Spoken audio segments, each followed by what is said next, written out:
welcome to another episode of the Retail Perch. And we took a little break there during the holidays, but we're all caught up here and back in business. And this is being recorded, of course, in the new year, 2022. Can you believe it, Gary? We're already in 2022. I don't know where 2021 went, but I know. I heard a little joke the other day about 2022. So is it 2020-2 or 2020-3? Yes, Exactly, right? they also blur together. Yeah, exactly. They kind of all blur together, and hope you guys have had a safe and enjoyable holiday. And I know there's lots of stuff happening out there, but here at the Retail Perch, we're still focused on the main things, which is helping the grocery industry, talking about emerging trends and exciting stuff that's happening. Gary, anything new on your end? No, just off to a busy start here in 2022. And I think we got a great guest with us today to kick off the Retail Perch for this year. Yeah, and it's another first. And it seems like, we've done 60 episodes here. It seems like you can't do any more firsts.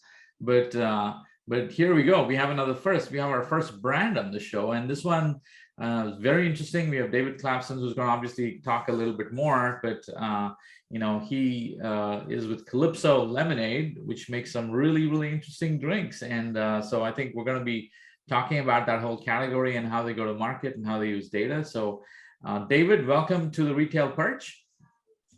Thanks for having me on. Yeah, so great to have you here. We'd love for our listeners to get to know you a little bit. So if you can take a few minutes, just give us your background. How did you wind up in this industry, and what does Calypso do? Yeah, sure. Great. Yeah, and good to be with you on the new year. I think we can all say good to move on to a new year after all the challenges last year, especially. Yeah, yes. So my background is really big CPG. PepsiCo, Nabisco, Kraft, and then believe it or not, moved into convenience retail. So I've actually got the grocer side of the business in my background as well, and then moved into sports nutrition.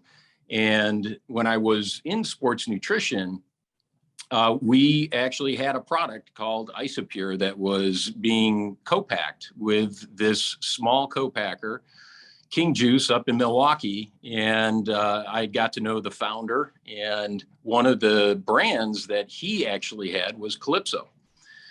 And a couple of years later, he decided to sell the business, and he came down, let me know about it, had a private equity guy with him, and I said, let's have lunch. And the next thing you know, I'm running the business at Calypso.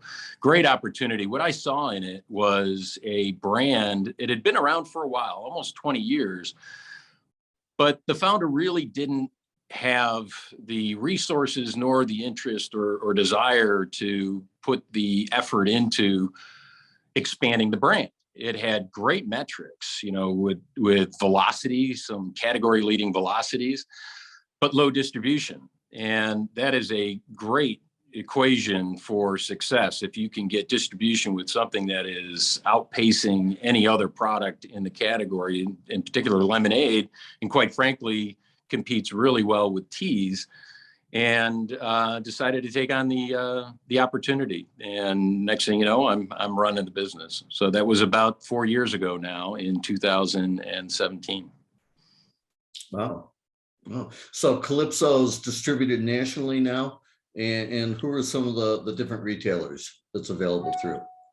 So, the major retailers that everybody knows about, we've expanded distribution early on. Like I had said, it had relatively low distribution. It was in the high 20% ACV distribution range. And we've since grown to over 43% distribution after this year. So a significant jump. And primary retailers, just as anybody else has, is Kroger, Walmart, and then a number of national C-store chains, including Circle K, 7-Eleven at a store level, and a number of others. So yeah, we are relatively ubiquitous. I use that term loosely, but there's still a long way to go.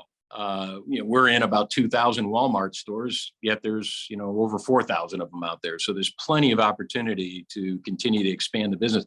One of the things that was somewhat surprising to me about how the brand responded is typically when you gain distribution, you're going to lose velocity because each point of distribution tends not to be as good as the last that you had typically. But that wasn't the case here. And it was a brand wherever we put it, we had really, really good velocities. The stuff moves. And it's one of the things I saw early in the brand. And we talk about data and how you use data to figure out what to go do. With this brand, it was clear through all the consumer research that we did, through all of the focus group work, the Kroger 8451 data, the consumer data that we merged together with focus group and panel data, that people loved this brand. It was an escape, Taste of the Islands. It had a great branding with Calypso and a great positioning with Taste of the Islands.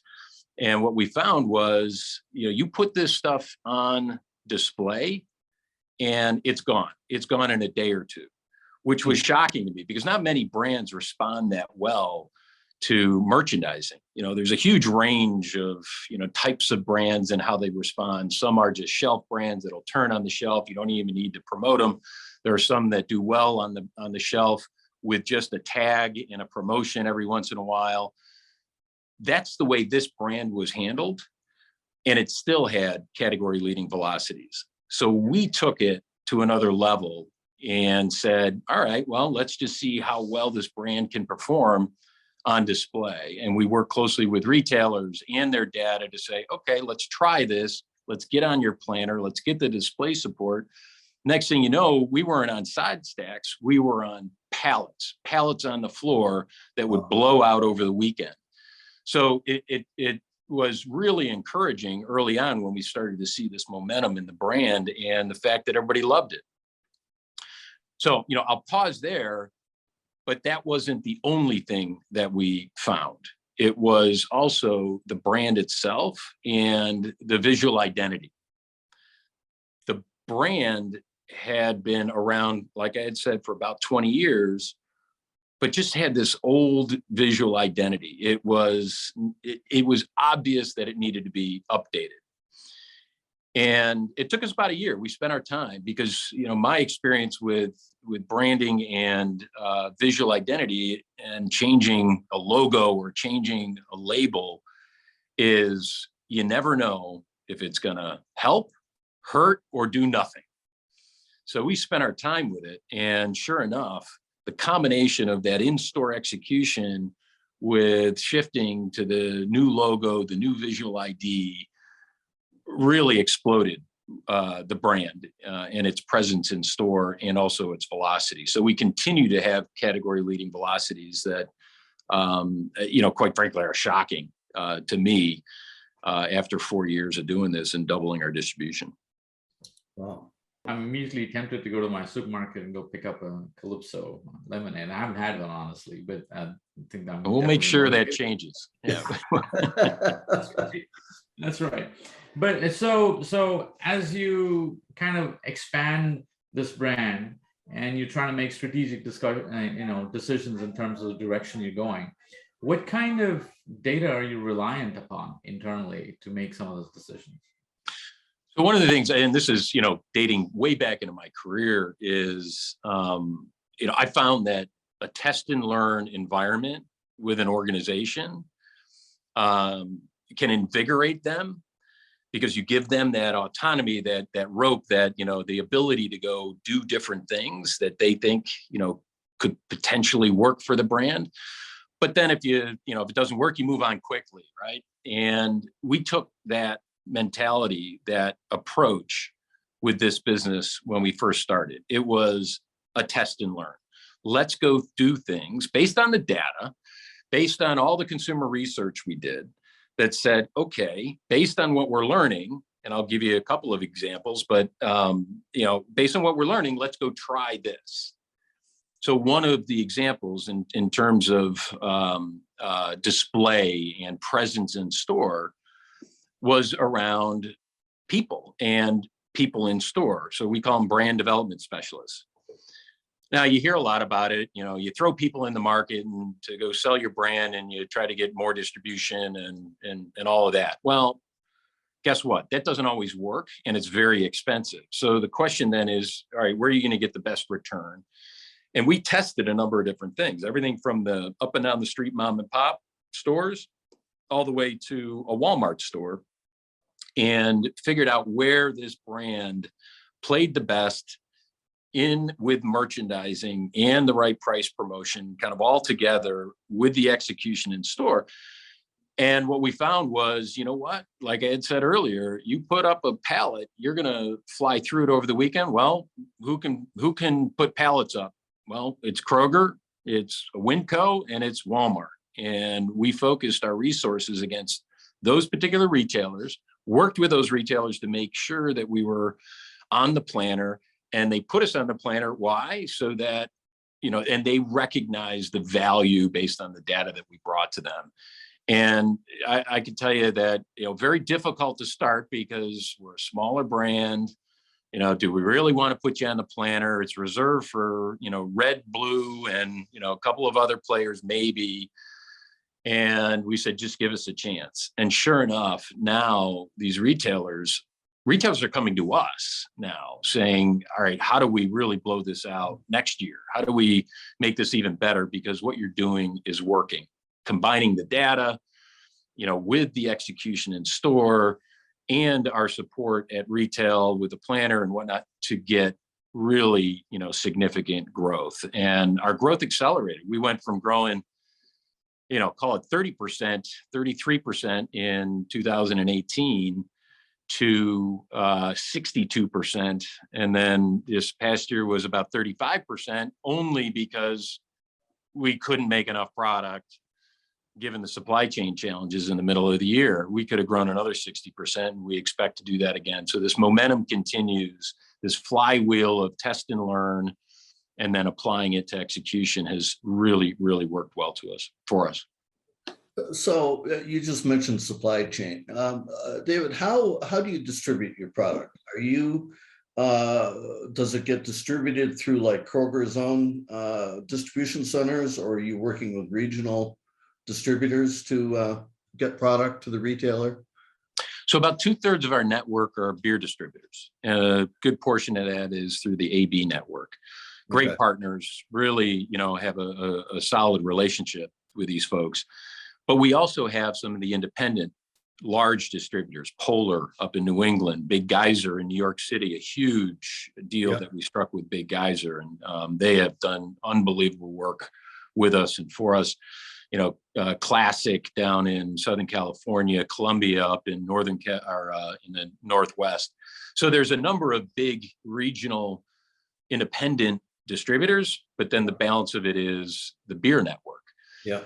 Now, keep in mind, these guys have 30, 40, 50 brands that they're repping, and getting, the share of mind from these guys is really difficult. Yeah. Well, you got to get them to believe. And we were just one of those other little brands that they had that, didn't really have much momentum, really didn't have much going on other than a great product. And, when we put some emphasis against it, changed the visual identity, showed them what we were doing, got them to buy in and got them to believe, and then working with the retailers to get them to execute it. Again, it becomes this big flywheel. But you can't take any one of these elements for granted. You have to work with all of these pieces of the puzzle, whether it's the data, the distributor to execute, the retailer to support you, or our own organization to get everybody to believe and go into that test and learn mode. It's a cohesive flywheel that you really have to work. Yeah. So and again, we can move on after this, but around supply chain, where are you seeing the problems, or what are you seeing? I live in Denver, and I got to tell you, going out into the stores here over the last couple of weeks, it's as bad as it was in the first couple months of the pandemic 2 years ago. I can't believe what horrible shape. Entire sections wiped out in stores. Kroger, Safeway, Target. It's unbelievable to me what I'm seeing out there. So there's a number of things, right? And I'll lead with the component of the component.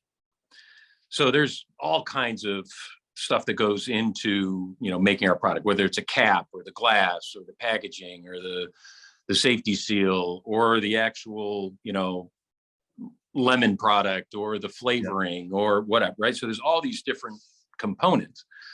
Well, when the pandemic first hit, we said, okay, worked with all of our suppliers, and we were ahead of it. So I got to give a lot of credit to our operations organization. They got way out ahead of it and said, you know what, let's just go buy forward on all these components. And as we did that, what we learned was it was not necessarily the component. And this is what's happening with, cars right now with chips. It's not the component, it's the component of the component, right? So you need a chip to make some component work that goes into the car. Well, it may not be the component, but it's the component for the component. So, you go way back into a supply chain, and if you're missing one little thing, you shut down your operation. Yeah. And, just buying ahead and buying forward really helped mitigate a lot of it. So during the pandemic itself, and our business was already on a great trajectory, we continued to grow. That was up 62% that year. And then we followed that up with up 35 this past year. And the only reason it was 35, it was one of the components, and it was glass for us. And you may or may not have heard, you go into the center store where, you've got this, significant uptick in demand in center store categories. A lot of those center store categories are in glass. Yeah. So the demand on glass went up. You also look at the beer categories. Well, you go from kegs in, the restaurant or the bar to bottles in the store. So there's huge drain on demand, plus COVID hit our glass manufacturer. So we got put way behind. But nevertheless, we were still able to grow significantly in the year, despite, the issues that we have. So I think I'd sum it up by saying, getting out ahead and understanding what the component of the component is, and making sure you're covering yourself over, a longer period of time. Yeah, no, it's a good call out. Got it. That's interesting. That's fascinating. So clearly you guys were thinking a little ahead and planning ahead.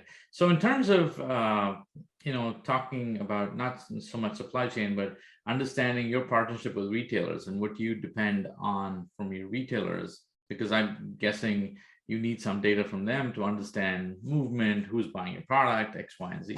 So how do you go about doing that? Understanding who's your target market and where the movement's happening, and how does that data feed back into your plans? So, as you guys know, and most grocers know, the richest data is loyalty card data.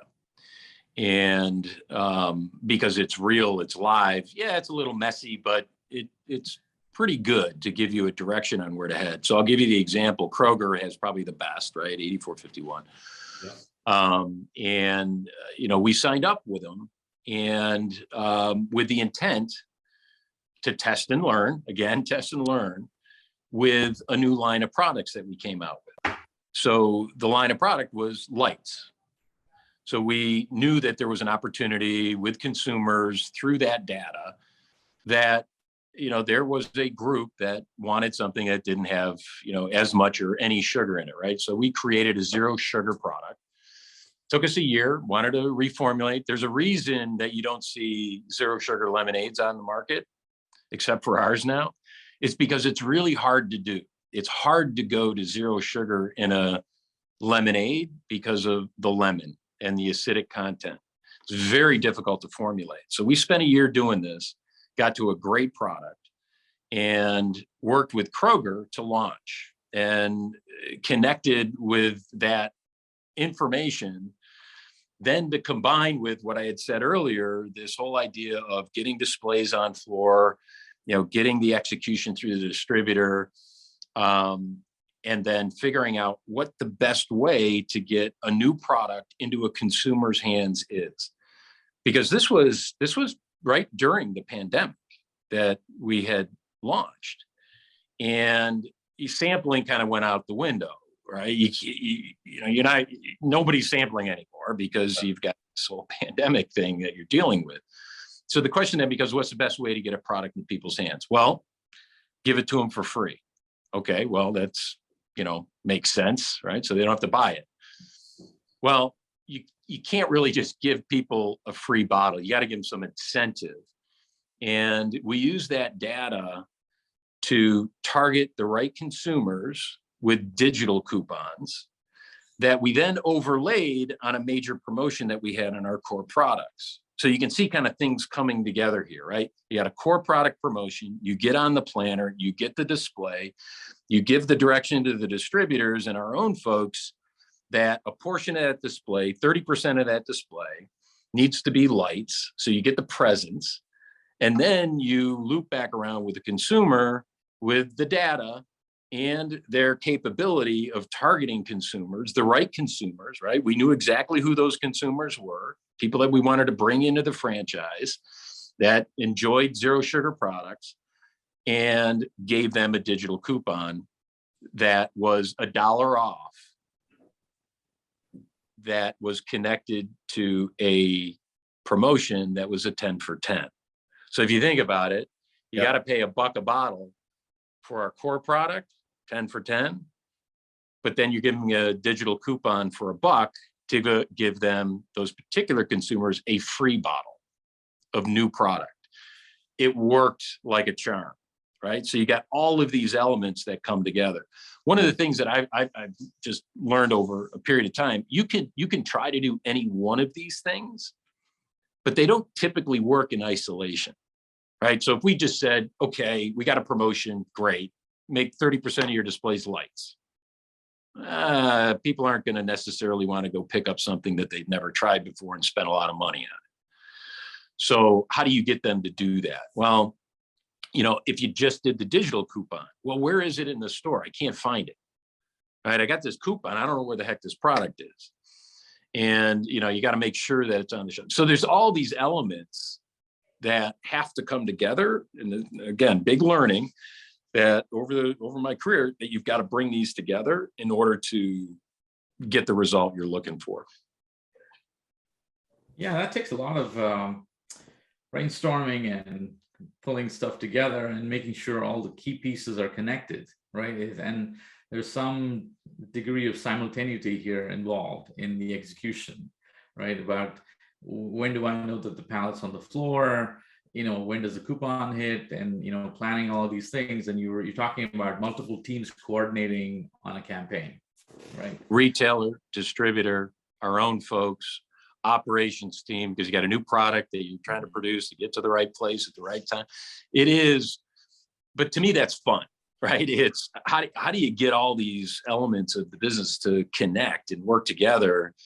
And then when it happens, it's, really exhilarating. And, retailers love it. They love seeing that kind of execution. They love seeing that kind of support that differentiates them from somebody else. And, as a previous retailer with convenience retailers, Hess, I was part of the Hess organization before we sold to Speedway.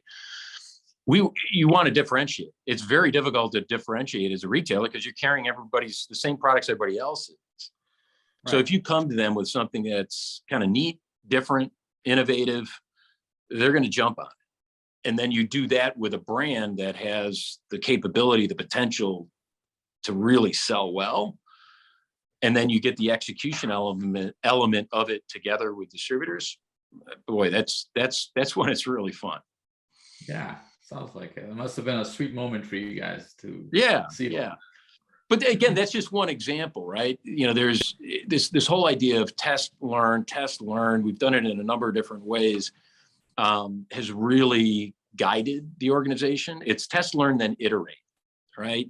Yeah. You have to iterate. You can't just say, well, geez, that didn't work. You just say, well, okay, that may not have worked. So let's take this vector. Let's go in this direction next. And you keep working it until you find what works for a brand, because every brand is a little bit different. So give us an example of something you tried that didn't work, or didn't work, or didn't play out like you thought it would. So the business was built on independence, on small stores. again, that, it costs a lot of money to get into the big chains and big convenience retail. It's expensive. It's hard. It's, challenging. So the business was originally built on independence and small stores selling, a few cases of product, but a lot of them, right? A lot of stores. So initially we said, well, okay, that's great. We know we've got this chain opportunity, but we also know it's expensive. Let's go harder after independence. Let's really push this brand in independence with programming, incentive with distributors, and these brand development specialists that I had mentioned earlier. That's the first place we put them. We said, all right, let's go after this independent business. So we scattered a few of these folks across the country, trained them, tried to figure out what these folks should be doing. And sure enough, it just didn't work. It didn't work. Why? Because you can't pay for somebody with the amount of volume you do out of an independent store. Love the independents. They're a key component of our business. They're half of our business. But to put the resources against it, it just doesn't work. It doesn't pay out, right?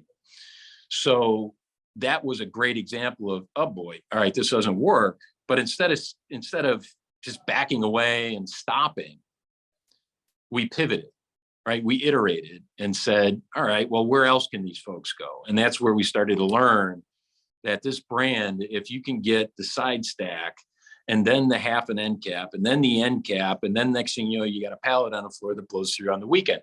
That's the progression of this brand that we learned through test and learn. So it's an example of what didn't work. Yeah, no, that's great. So where's Calypso headed next? What are your plans out over the next year or two?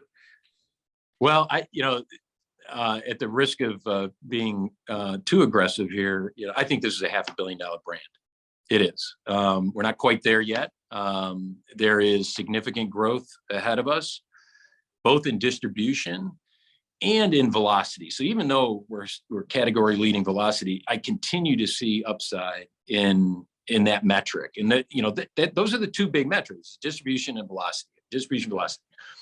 And then if you put into that the right innovation. So the innovation for us is really around pack type. So we've got a great lineup of product. We got great flavors. We have over 20 flavors. We're in 25 countries, right? So we're a global brand. We own the trademark, spent a lot of time getting the trademark internationally. There is tremendous upside, distribution, velocity, but also in pack type innovation. We're in a single serve bottle. That's it right now.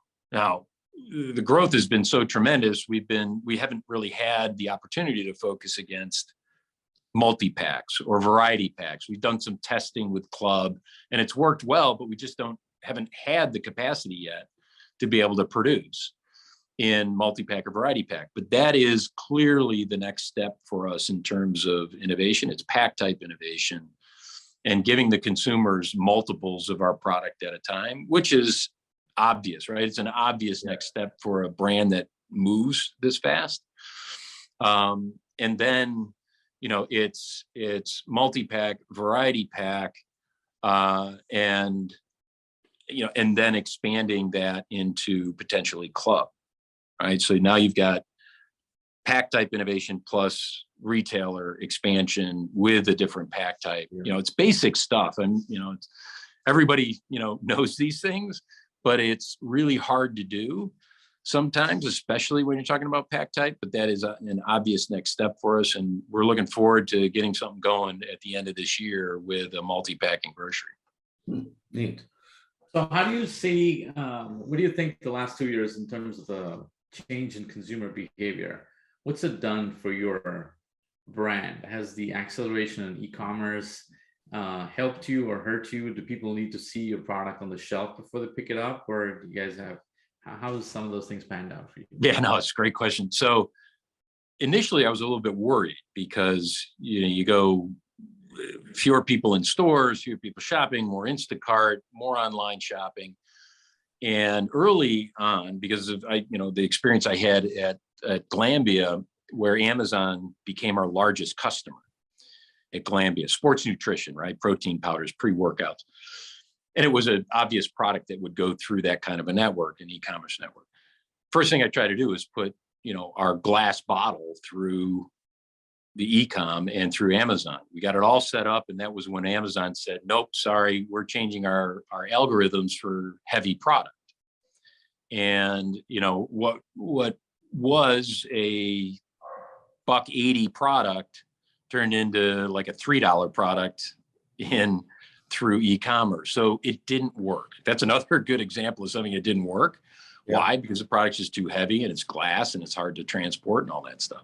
So I was concerned because we couldn't go through e-commerce because of those characteristics of the product.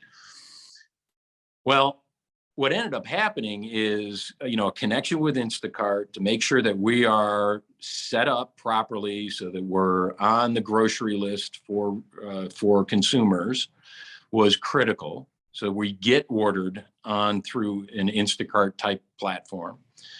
But also I would tell you the brand side of it, we really amped up, which is a taste of the islands, a getaway. It's a vacation in a bottle. Well, if you're cooped up, what a better way to get, free yourself with that emotional connection to a brand as Taste of the Islands, Calypso, right? And it worked. It's worked really, really well. So, escape, get away. And you'll see it through some of our feeds on Instagram, Facebook. We're over, 116,000 followers, which is, big brand kind of numbers in Instagram and almost 300,000 on Facebook. So we leverage those platforms around the brand to get people to say, hey, this is a cool product. I'm sitting at home, I'm cooped up, I want to get away. And that emotional connection has worked, along with the e-commerce side that is really a shop at store Instacart kind of a method as opposed to a delivery method through Amazon. And who is, obviously, during the pandemic, alcohol sales just skyrocketed, and, you are a non-alcoholic beverage. How, apart from the fact that people found an emotional getaway in a bottle, how did you guys pitch it in terms of, did you compete against alcohol consumption in terms of how you were positioning yourselves? Yeah, you don't try to beat that, you join it, right? So we are, and we knew this before, this is anything we created, we just leveraged it and accelerated it. We are an unbelievable mixer. I was going to say, you got to be a mixer. It is a fantastic mixer. I can tell you from my own consumption that it is a great mixer. And hopefully with your consumption, once I actually get you some product. So yeah, you'll see some of those feeds. You'll go, you can go to our site and you'll see a number of different cocktail mixes that we've created in order to make that connection with, again, the islands. And we know that, alcohol consumption has gone up just a tad in the pandemic. So we've been able to leverage that as well. Nice. Interesting. Fascinating. So is this also when you're trying to run your programs and your targeted coupons that you run through retailers, are you looking at some adjacent category of shoppers where like, okay, people who buy this are definitely high target, market for Calypso? With that, I'm sure. Yeah. So great point. And it clearly worked for lights, right? We went after those people. We knew who, was drinking low, no sugar products, and we give them a coupon and they come over. In terms of adjacencies in store, there's another great test and learn. Initially, we said, okay, let's get into the tea set. We compete well with tea, right? Tea and lemonade. There's plenty of products out there. We had a tea and lemonade as well. So we wanted to be in with tea. Well, unfortunately, we got the pushback, well, no, you're a bit more of a juice. So we're going to put you in the juice category. And we kind of fought it. We had all the data, everything. But you got two different buyers. So it's not like you're going to one buyer and saying, well, no, you should put us in tea. look, when you're a brand this big, you don't have much of a choice. You're going to get pointed to a buyer. And if you're with the juice buyer and you're trying to say, no, I want to be in tea, that's probably not a great method to succeed. So what we recognized was it doesn't matter. Believe it or not, it just doesn't matter. And I was concerned. I've got a category management background, and I'm trying to figure out, all right, how do we, work with these retailers on space and getting us cut in, and why, and our velocities is better than these products, so it makes sense to fit us in. It turns out it didn't matter.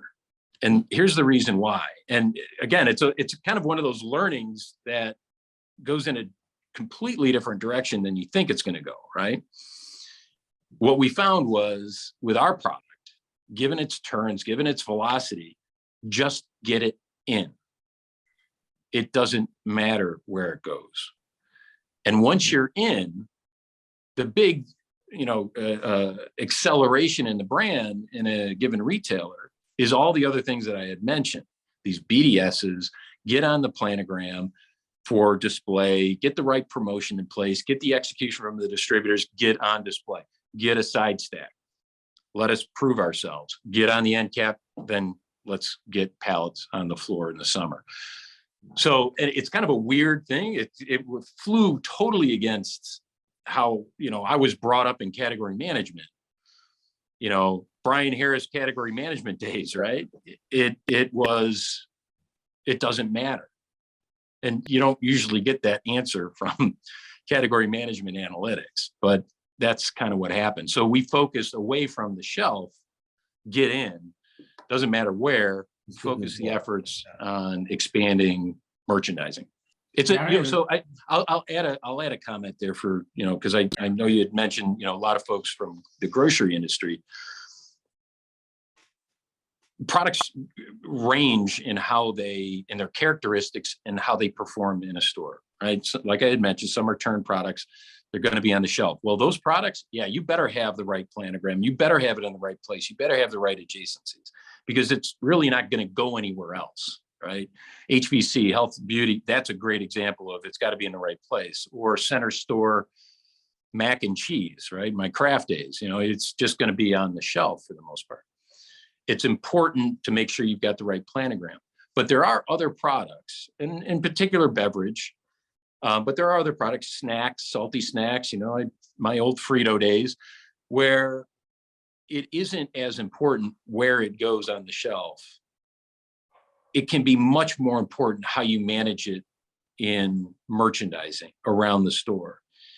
And, one of the things that I find, matter of fact, I was in stores yesterday and I was looking at a number of end caps and some of the merchandise that these retailers had on their end caps that don't move, but somebody paid to get that spot on that end cap.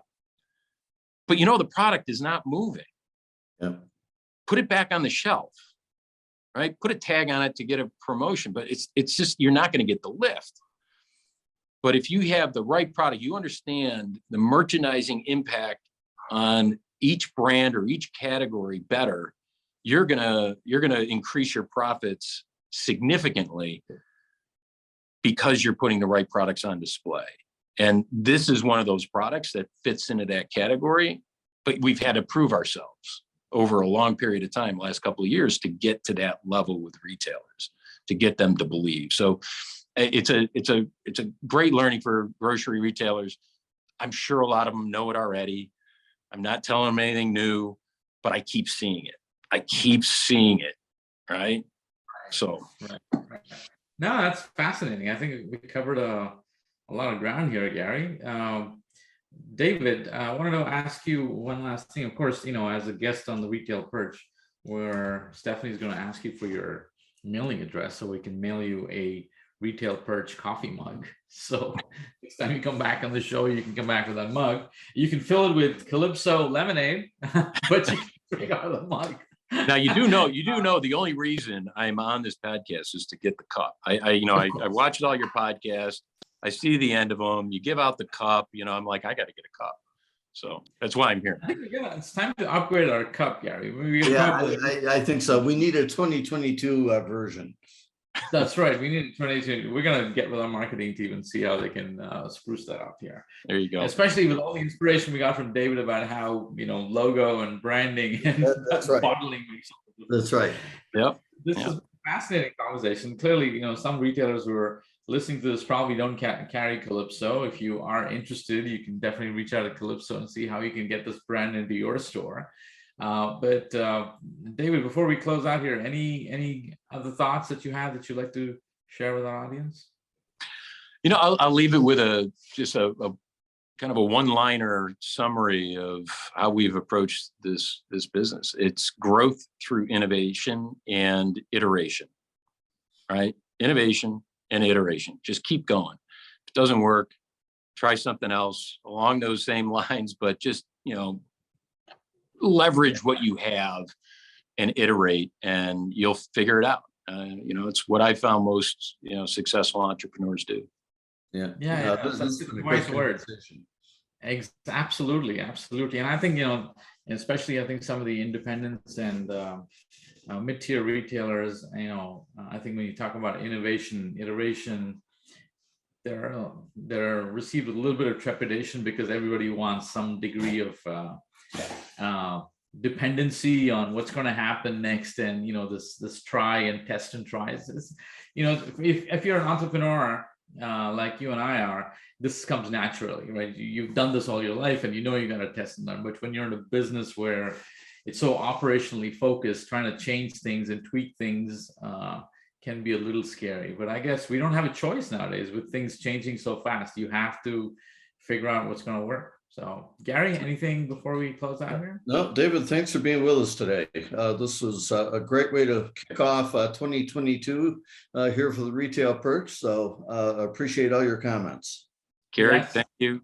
Shekar, thank you. Thank you so much, sir. All right, take care. Make sure to join us every Monday and connect with us at the Retail Perch on Instagram and Facebook. And if you have any questions, feel free to email us at theretailperch@birdseye.com. Until next time, this is Shekar. And this is Gary, signing off.